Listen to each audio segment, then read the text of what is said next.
Pada kesempatan ini, saya akan menjelaskan hubungan timbal balik yang erat dan saling menguatkan antara filsafat ilmu dan pendidikan. Keduanya tidak berdiri sendiri, melainkan saling membentuk, menegaskan, dan mengembangkan satu sama lain. Penjelasan ini akan saya uraikan berdasarkan 4 poin utama sesuai materi yang telah dipelajari. 1.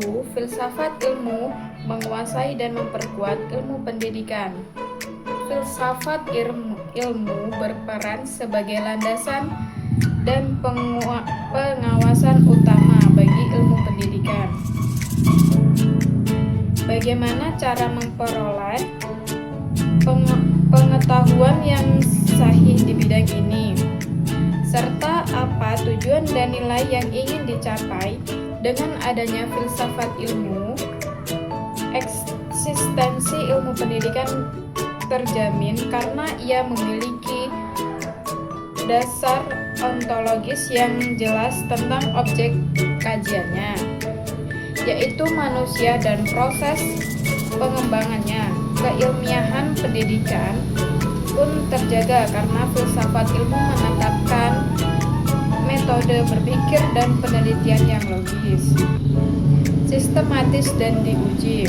Selain itu, filsafat menanamkan nilai-nilai kebenaran, kebaikan, dan kebijaksanaan, sehingga ilmu pendidikan tidak hanya menjadi sekumpulan teori, tetapi ilmu yang beretika dan bermanfaat bagi manusia.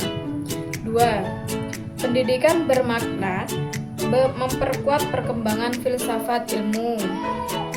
Hubungan ini bersifat timbal balik.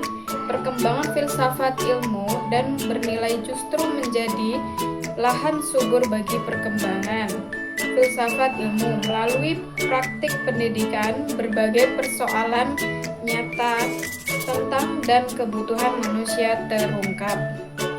Persoalan-persoalan ilmiah yang menjadi bahan kajian, refleksi, dan pemikiran mendalam bagi filsafat ilmu.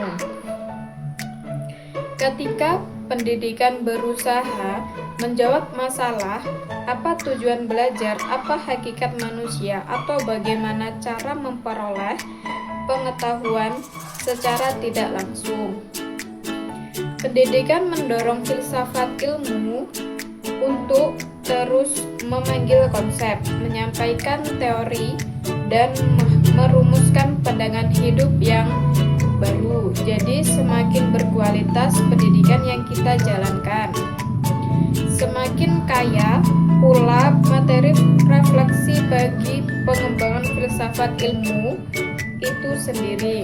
3. Filsafat ilmu sebagai pisau analisis pendidikan. Filsafat ilmu sebagai pisau analisis dalam pembedah persoalan pendidikan karena ia memiliki 3 landasan utama, yaitu ontologi, epistemologi, dan aksiologi. Ontologi meneliti apa yang ada, misalnya apa hakikat peserta didik, apakah manusia itu kosong atau memiliki potensi bawaan. Jawaban ini menentukan cara kita mendidik.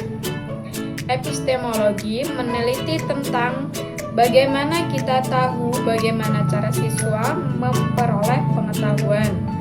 Apakah lewat pengalaman, akal, atau wayu.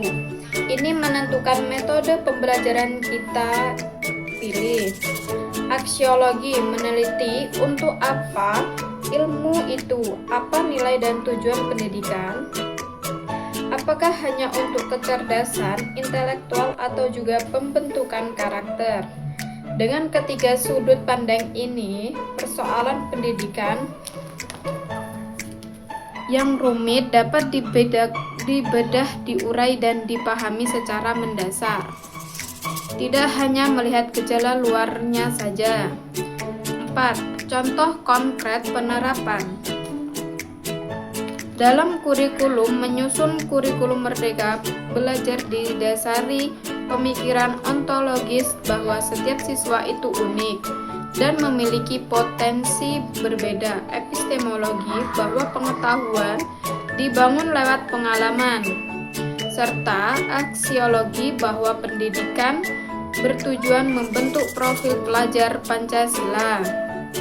Dalam proses pembelajaran, saat guru menerapkan metode diskusi dan penemuan itu, berlandaskan pandangan filsafat bahwa pengetahuan bukan hanya disampaikan, melainkan harus dicari dan dipahami sendiri oleh siswa.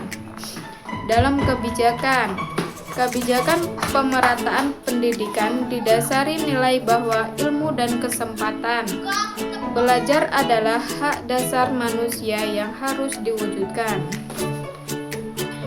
Sebagai kesimpulan, filsafat ilmu adalah fondasi dan alat analisis bagi pendidikan, sedangkan pendidikan adalah wadah dan pendorong perkembangan filsafat ilmu. Keduanya tidak bisa dipisahkan jika kita ingin menciptakan pendidikan yang kuat, ilmiah, bermakna, dan bernilai bagi kehidupan manusia. Sekian penjelasan dari saya. Terima kasih. Wassalamualaikum warahmatullahi wabarakatuh.